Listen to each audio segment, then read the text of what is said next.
Hey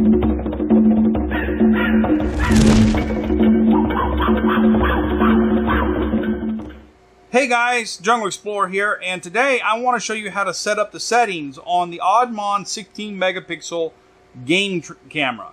Now this one's a little bit unique, guys. There's a lot of cameras that are pretty similar, but this one actually has a different menu set system on it than most of the cameras that I use. Actually, it's totally unique. This one is what I would call a side scroller, whereas almost every other camera I use is a vertical scroller. So it's a little bit unique. It takes a little bit of practice to get a handle on, but I'm going to show you how to set it up because some people have commented on my video review of this camera. If you're interested in watching that video review, I'll throw a link up here in the corner where you can click on that. It's showing up right there and you can go watch that review. So let's go ahead and jump right into how to set this baby up.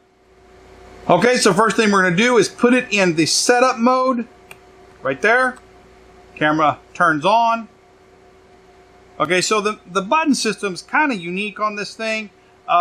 It has the button arrows over here, not in a what I would call a joypad configuration. So it's a little more difficult to use, but once you learn how to use it, it actually is quite efficient. It's a good menu system. So let's go ahead and press the menu button right here. All right, so the first thing you come to is the clock set. Now you can set the clock up by pressing the OK button, and then using these buttons to switch between the clock field, the date field, and the year field there. And then you can use this button here to up and down and adjust your date and time settings, okay? When you're done, just click the menu button to go back to the main screen. Now on this one, instead of going up and down, which you normally would on other cameras, you go sideways. So you go to the mode, the camera mode. Now the mode is going to tell you whether the camera is going to take pictures, video, or it can actually take pictures and video, and that would be setting it down to the dual mode. So use the up and down arrows to choose the mode, press the OK button, and it lights up, highlights what you've chosen, and you can go to the next setting. Okay, and this here is your image size. So the maximum size of the camera is 16 megapixels. So move using the up and down arrows, move to the setting you want, and choose that, or you could choose something less. Let's go to the next one using the side scrollers. Capture number. This is how many pictures it's going to take every time the camera is activated. Okay, I have it set to 7, but we could set it down, say 3. Press OK, it highlights it, and we can go to the next one. This is your image quality, which is super fine, fine, and normal. Since digital storage is free, I don't see any reason not to use super fine, so we'll just leave it there and move on. Okay, now this one here is the image format. Basically, you have a 16:9, which is a widescreen view. So it's going to shoot more of like your smartphone when it's in the horizontal panoramic mode. Or you can use the 4.3, which is more of a square box, which is kind of like if you know those old televisions that didn't have widescreen. That's a 4.3 resolution. So it's going to be more of a square image than it is a widescreen or wide angle image. I like wide angle, so I'm going to leave it there, but you could move it up there to that if you wanted to. So let's move on. Okay, now if you wanted to name your camera, you could actually give it a custom name. You could name it, Jake's Cam or whatever, or camera number 1 or whatever you wanted. The only usefulness of this function right here is if you just had a lot of different cameras and you wanted to keep track of the images that came out of the cameras by having the camera name embedded into the image itself. Other than that, I don't see a use for this function, and it has nothing to do with the rest of the settings. We'll press the menu button to get back to the screen and move on. Okay, so we have our video size. 1920 by 1080 is HD video. You can go to 720 or down to 480. Okay, again, digital storage is free, so let's go ahead and leave it on maximum and move on. Okay, the video length. The minimum video length is 5 seconds. The maximum video length is 60 seconds, okay? I like a 10-second video, so I'll leave it on 10, and we'll move on. The interval. Now, the interval is how long is the camera going to wait between the time it takes a series of images and videos before it's going to activate again when something moves in front of it. So say an animal comes by at at 2 o'clock in the afternoon and sets it off, and it takes some pictures and videos of that, how long is it going to wait before it's going to take another series of pictures and videos? If you're using it for hunting, it's really not a good idea to set it like down to like 1 second. The minimum on this is 1 second, and the maximum is 1 hour. So, you know, if you set it to 1 second and the animal stayed moving around in front of the camera for, say, 5 minutes, you might end up with hundreds and hundreds of pictures of one single animal. Now, if you're using it for security purposes, I would put it down pretty low, maybe 30 seconds. But in this case, I'm going to leave it on 10 minutes and move on. Now, this one has the capability of putting the GPS coordinates. You could actually put your lat long coordinates in here and this information would be embedded into the picture, just like on your smartphone, the geolocation. I'm not sure who would have a use for this function, but I guess if you wanted to have that embedded into the picture so you know exactly where this thing took a picture or could prove it, maybe for legal purposes, this would be a useful feature. So this is unique on this camera. Not all cameras have this capability. So it is, if you do know your lat long coordinates, you could input those there. I don't need that because I use it for animals, so I'm going to turn that function off and move on. Time period. Now, time period is if you wanted the camera not to work 24 hours a day, let's say you wanted it to come on at 8 p.m. in the afternoon and function all night long till 8 p.m. in the morning, you could press OK here and you could set your start and stop times based on a 24-hour military clock system, and that it would turn on and off, and then the rest of the time outside of this time period the camera would not work. Okay, I don't use this system, so I'm going to set it to off and move on. Time scan. I don't know why they call this time scan. It's actually time lapse. It's kind of unique in that you can give it 2 different times that it will shoot time lapse video. So let's say you wanted it to take a time lapse video of the sun setting and then a time lapse video of the sun coming up the next day. You could use 2 different times throughout a 24-hour period that it would take time-lapse images and video. And then, of course, you can set the intervals down here. It's set to 5 minutes, but you could set it to various different interval settings. 1 minute.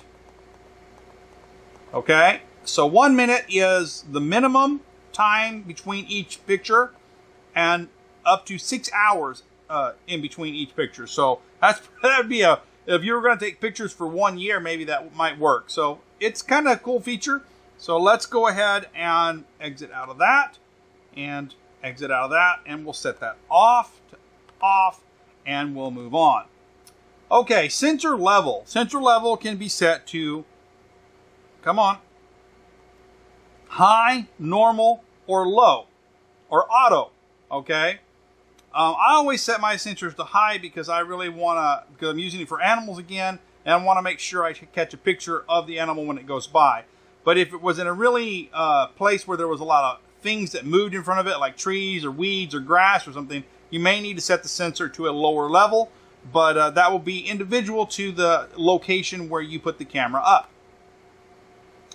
Okay, a password. Now, the primary function of the password, I guess, is supposed to prevent people from stealing your camera, but it actually doesn't prevent people from stealing your camera.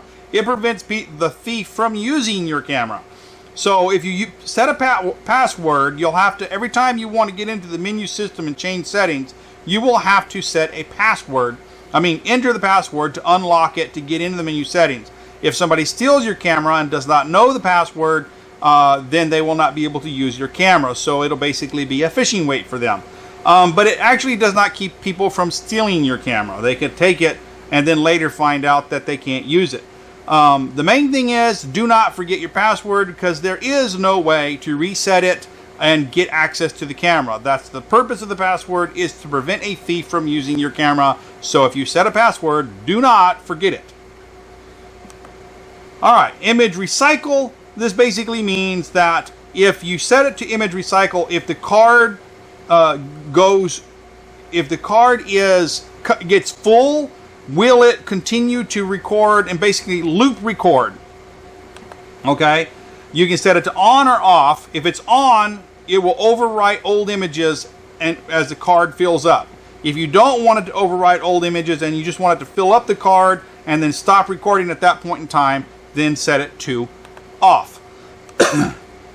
Timestamp. If you want the time and date to be stamped on the actual images so that when you look at them you can see that on the image itself, then you leave that on. I like that to be on because I like to know when the animals are detected.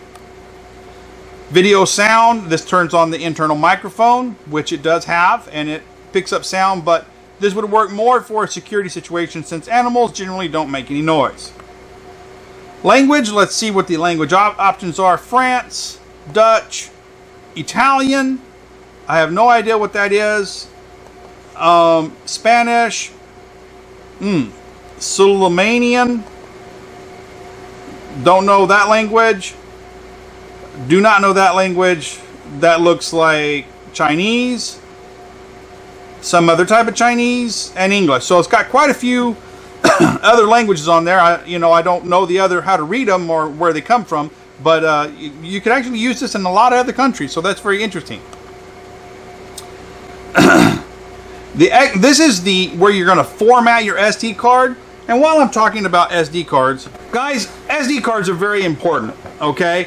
I've had a lot of people comment on my videos that are having trouble with the video functions on their game cameras. And a lot of times the problems they're having are boiling down to they're using very cheap, slow SD cards. And when you're recording in 1080p HD video, you need a very fast SD card.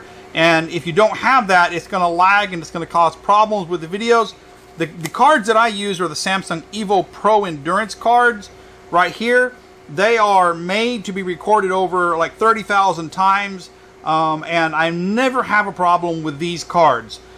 So there are some manufacturers that actually like SanDisk. Some cameras actually tell you not to use SanDisk cards in them. Actually in the description on Amazon.com.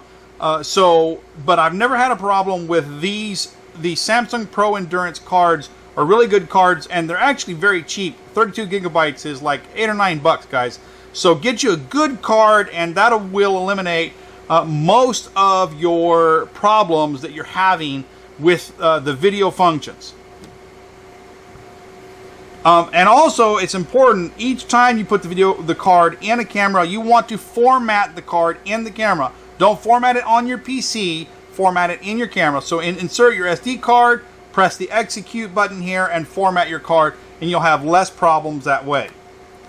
Alright, default is to set the camera back to the default factory settings if you want to reset the camera. There's the version number. If they release a firmware update, that would change, but most of these camera manufacturers never release a firmware update. But that just tells you the version right there. And then we're back to the beginning. Well, that's it. That's how you do this camera. Well, I hope you enjoyed this video. If you have, please like, subscribe, and comment. Until next time, this is the Jungle Explorer signing out.